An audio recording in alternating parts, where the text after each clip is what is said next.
What can we do to remember better the key insights that popped in our mind during the day? How we can save precious moments of victory, joy, or gratitude? How to properly evaluate the passing day or plan for tomorrow? In this episode, I will try to answer all of these questions and even more.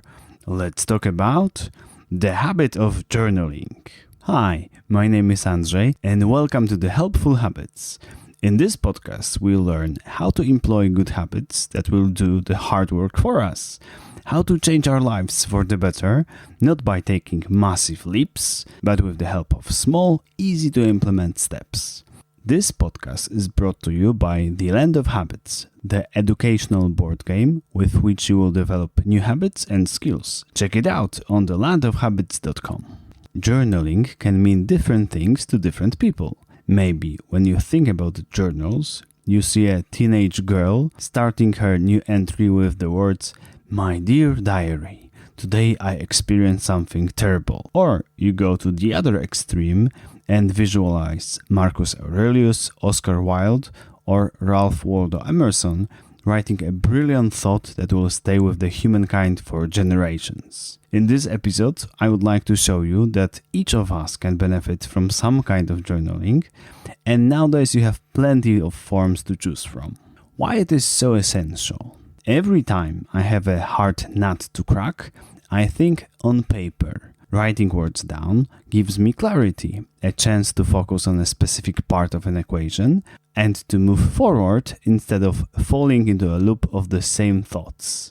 I use this technique in key moments in my life. For example, when I was thinking about proposing to my future wife Marta. Whenever I was about to make a serious financial decision, like taking a mortgage or producing 1,000 copies of my board game. Thinking it through by writing my thoughts, emotions and arguments for both options, yes or no, helped me to achieve a peace of mind. Writing can be essential when you want to prepare yourself for the best possible future. At the same time, it can give you an abundance of benefits when you analyze the past. As a practitioner of Stoicism, at the end of each day I enjoy a moment of self-reflection. I write about my today's discoveries, successes, and failures, about what makes this day special and what I am grateful for.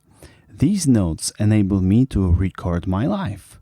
They make it possible to revisit a specific day, for example, 2nd of June, 2 years ago. Without them, this day would be irretrievably lost.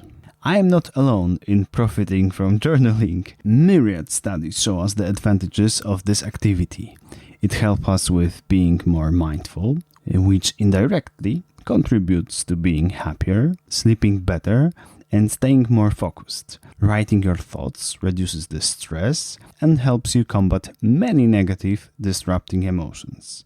It will be much easier for you to achieve goals when you not only write them down at the beginning of the journey, but you also document every step you take towards your goal. Journaling has countless variations. If you don't believe that you can benefit from a particular type of journaling, just ignore it. Find the one that will be best for you.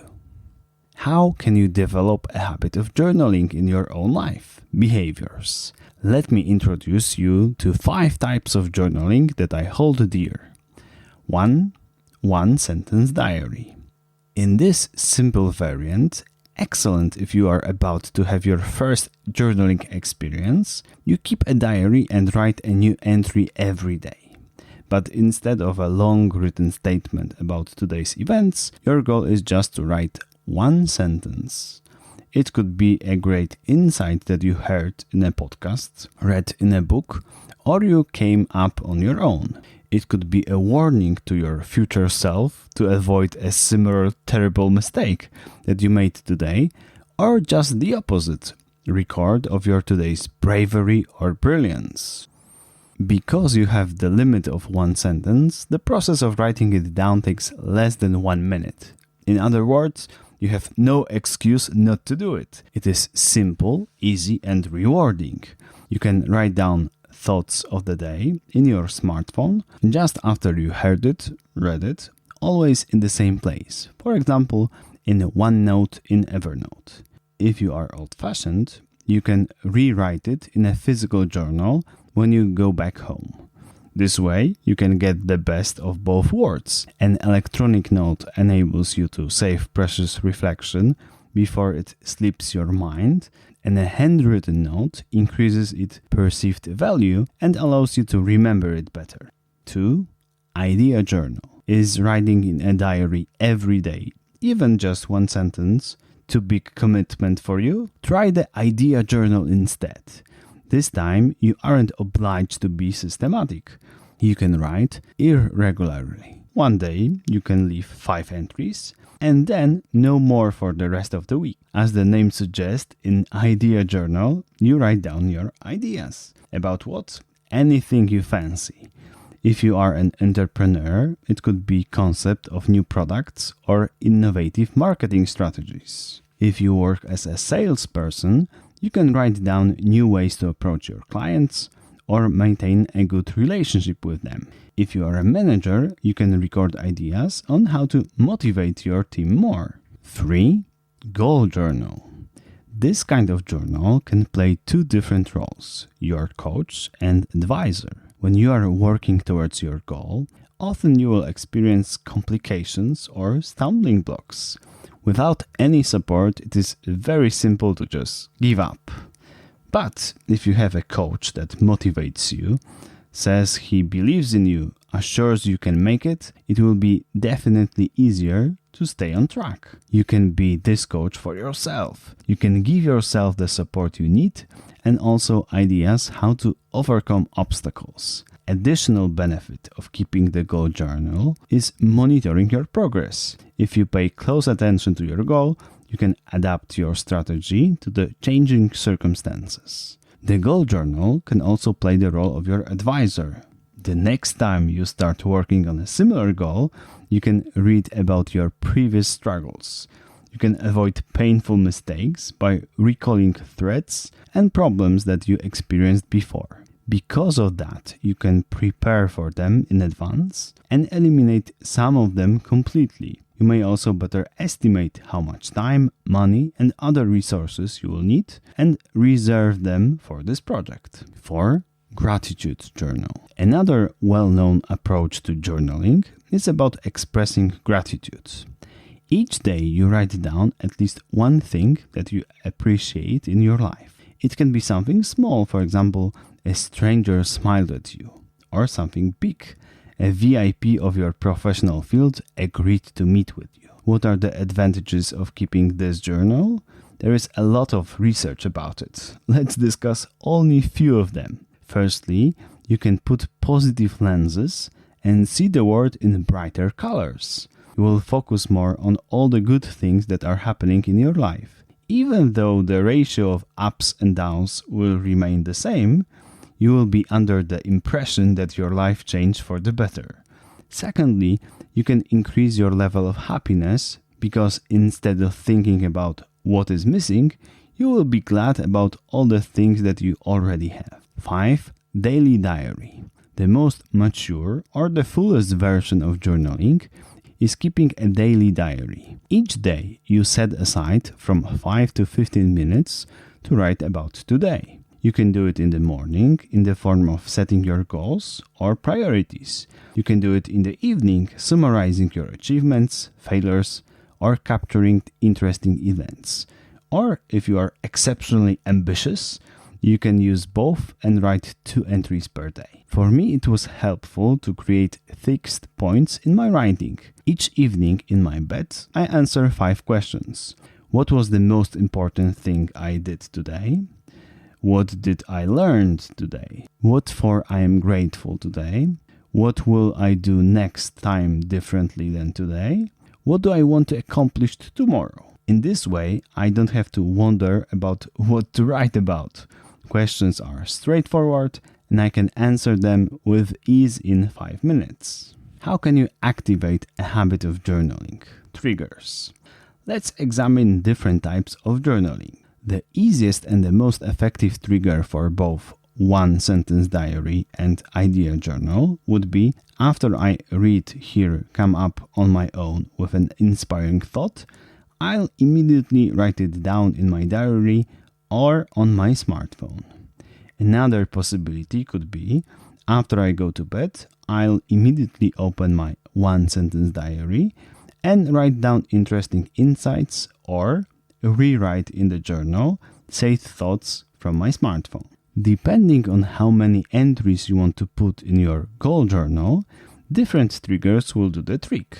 If you plan to summarize your work towards your goal only once per week, I suggest finding a fixed day and time. For example, after I have breakfast on Saturday, I'll immediately write about my progress in achieving my goal. If you prefer to do it every day, then look for an old habit that you do daily. For example, after I turn on my computer for the first time today, I'll immediately open my goal journal and write about what I accomplished yesterday. For both gratitude journal and daily diary, I suggest finding a good moment in the evening after we can reflect on the passing day. It could be after I eat the last meal of the day, I'll immediately write in my journal, or after I take a bath shower in the evening, I'll immediately save my thoughts in the diary. How can you reward yourself in the habit of journaling?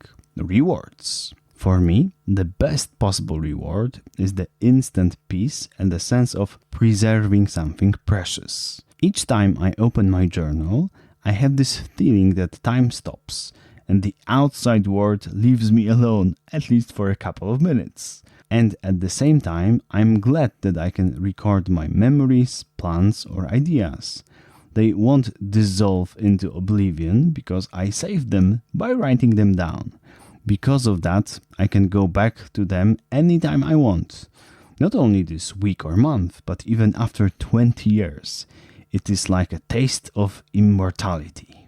But if writing in journal for you is not a reward in itself, then you can think about something else. Thanks to that, I'll read the fun previous entries. Or thanks to that, I'll look at a special collection of my photos from my greatest past events. The complete formula to the habit of journaling. Sentence. Okay, let's see how we can put 5 different sets of puzzle together. One sentence diary. After I go to bed, I'll immediately open my one sentence diary and write down interesting insights. Thanks to that, I'll be glad that I won't forget about something important to me. Idea journal. After I read, hear, come up on my own with an inspiring thought, I'll immediately write it down in my journal or on my smartphone. Thanks to that, I feel great that I have an ever-growing collection of thought-provoking ideas. Goal journal. After I have a breakfast on Saturday, I'll immediately write about my progress in achieving my goal. Thanks to that, I feel joy that I'm closer to reach it, or if there is no progress, that I saved valuable lessons for the future. Gratitude journal. After I eat the last meal of the day, I'll immediately write in my journal about what I am grateful for today. Thanks to that, I will feel more happy because so many good things are happening in my life. Daily diary. After I take a shower in the evening, I'll immediately save my thoughts in my diary. Thanks to that, I'll look through other entries and read the ones that are the funniest or put me in a positive mood. Final words. Keeping a diary in the 21st century is a forgotten art. Despite that, it can help you with facing many modern challenges, like handling stress in a better way, being more focused and fully aware of your thoughts and feelings. If one of the journaling forms is not appealing to you, you have 100 more to choose from. For sure, you can find the one that will suit you best. It doesn't have to be on paper. Even a computer or smartphone can do the trick. Use the insights from this episode, understand yourself better, and see you next time. May the power of good habits be with you.